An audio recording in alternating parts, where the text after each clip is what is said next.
मैं तो प्रैक्टिस करके आ रहा था, एक रात का क्या करूंगा. All right. Everyone, can you hear me? Guys in the back?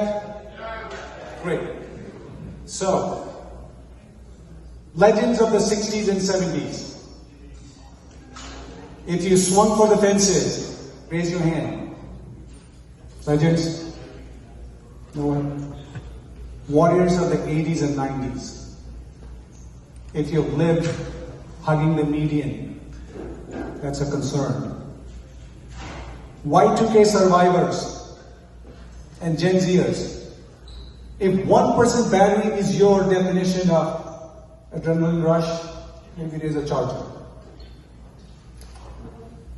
See, my ability, my credentials to inspire this crowd, iffy. But the committee's decision to ask me to do this, reckless. We got CEOs, VCs, founders with Wikipedia pages longer than gangs of Wassego. And then there's me, a guy who once fell flat on his face in a stadium full of people. And no, I didn't fall fighting injustice or building Infosys 2.0. I just stripped because I was the kind who would bet $10 when I had barely $2 in my pocket. My life since a roller coaster. Fast turns, sudden drops, GP included, and a few upside down loops where I had no idea which way was up. But thankfully today is not about GPAs. It is about laughter, nostalgia, and maybe leave this room 1% braver. And looking at last night's videos, for some, at least 5% tips here. So let's start with the NITK Hostel Olympics. We endured power cuts, celebrated mass cuts, and one fool survived an entire winter sleeping outside on his hostel 3 balcony, chasing a biohack for athletic performance. Yeah, that's me. So, we were raised on mess food with 2 flavors, bland and blend with extra salt. Our parents told us it builds character. We knew it built lifelong acidity. In those classrooms, we mastered the art of surviving group projects, where exactly one guy did the work. The rest of us just rehearsed the presentation like we were entering a TED Talk. And that all-important life skill of getting more done with less, we gave it a name, Jugaad.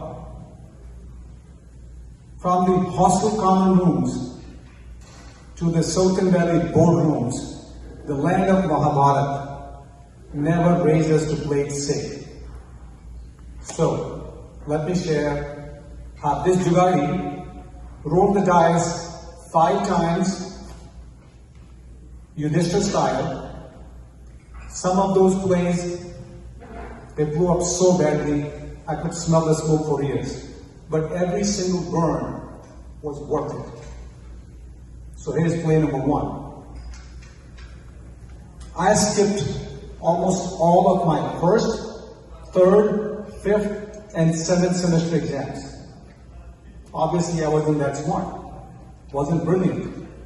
But because late December was also the time for All India Inter-University Athletics Championship.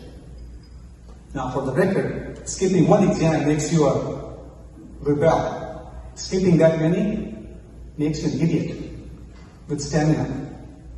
So to make up for it, I crammed 12 exams in 15 days every other semester.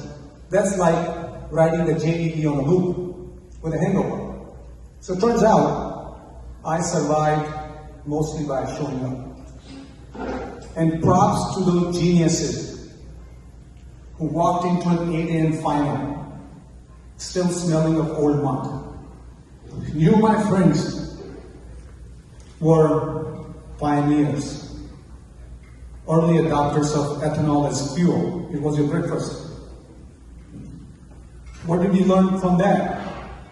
You will be underprepared, maybe hungover, but show up anyway. Play number 2, the near miss. I wasn't exactly Milkha Singh. Heck, I wasn't even the best on my high school team. But I believed what Angela Duckworth later packaged as grit. Talent counts, but effort counts twice. So in my final year, I dared this big dream to qualify for the 1990 World University Games. I trained like a maniac, studied away with loss, just enough not to feel guilty. After graduation, I went into this burn the boats mentality, eliminate all options to go back. So to stay eligible as a student athlete, I enrolled in a 1-year random course at University College, UCK. That NITK playbook propelled me all the way to the national camp. Bags packed, dreams polished, and then boom, India decided not to send the team. So I was crushed. I thought of Milkha Singh in 1960 Rome Olympics. He flew through the opening 200 of the 400-meter final. And then, heartbreak. He missed the bronze by a whisper. But here is the fascinating part. Overnight, his legend was born. Not from victory, but from the almost. That means, even if the flying Sikh had to stumble before soaring, who are you and I to expect smooth sailing, right? So what's the lesson? Near misses are not verdicts. They are entry fee to halls of greatness. Play number 3.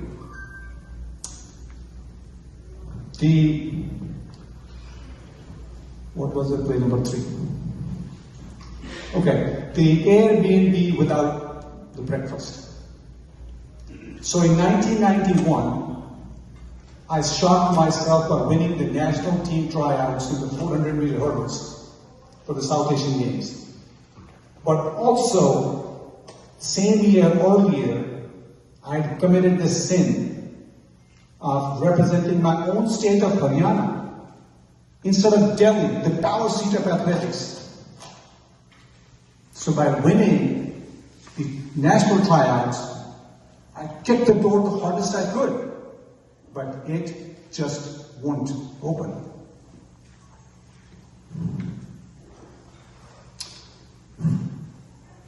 The selection committee's logic, unlikely to meddle in the games. So, I remember sitting in my hotel room,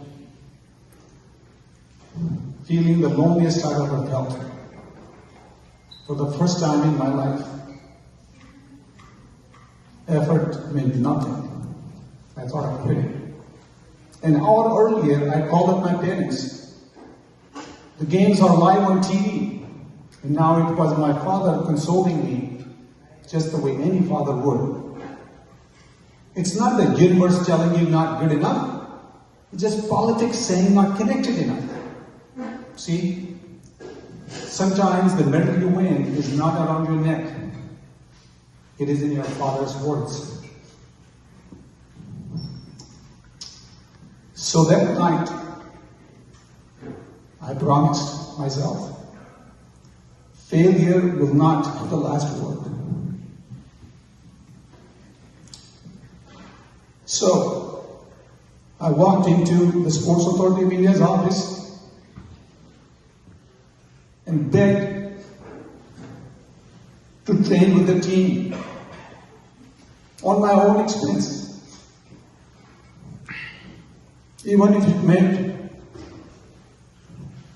surviving on milk, bananas, and hope. They said, fine, You stay, you pay. So basically they had pre-invented Airbnb minus the breakfast. So, because did I have the money? No. But I had this undying belief that if I trained long enough with those Olympians, their speed will rub off on me. And it proved. So soon, with potassium levels sky high, body fat in single digits, and bank balance at zero, I finally wore the India jersey in 1993.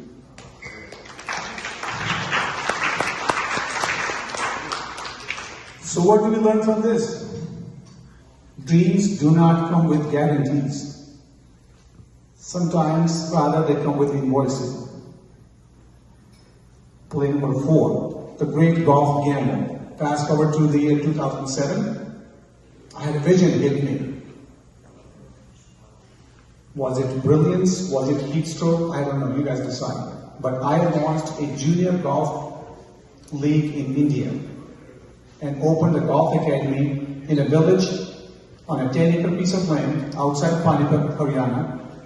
I even partially paid for the trip of all the juniors, winners, young athletes to the Junior World Golf Championship in Pinehurst, North Carolina. But trying to run a business in India, sitting in the US, bad idea. Signing a 10-year lease, don't do it. Eventually the venture crashed. But those kids' dreams had taken flight. So to steady myself, I read the story of Dr. Verghese Kurian, father of Amul, India's white revolution. Surprisingly, he wasn't selling milk to make bank. He was bottling dignity for millions of Indian farmers, for prosperity and pride. His perspective, every bet is not for your own wallet, some are for your country. My golf bet wasn't a move, but personally, it delivered the exact same high. Because one early beneficiary of that failed golf league finished 4th in the Olympics.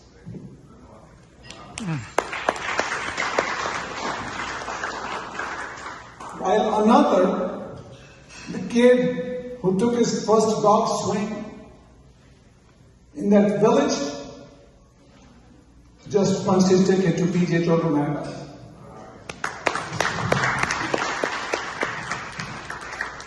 And if irony, because he had a great sense of timing, his first corporate sponsor, IB Guruko. Great. So what do we learn here? Sometimes the seeds you plant will bloom in somebody else's garden. 18 years later, plant them anyway. Worst case, they will grow into a keynote speech. The goosebumps alone are worth something.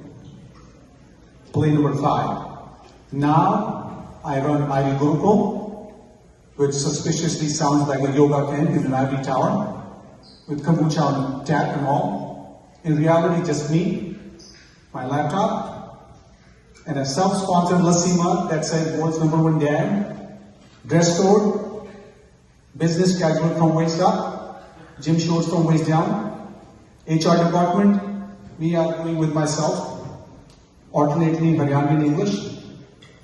We simply inspire students to balance ambition with sanity. Last year, somehow, almost half of those applied sneak past the gates of MIT, Stanford, or the Ivy League. Which also means the other half hates me. But if you were to ask me,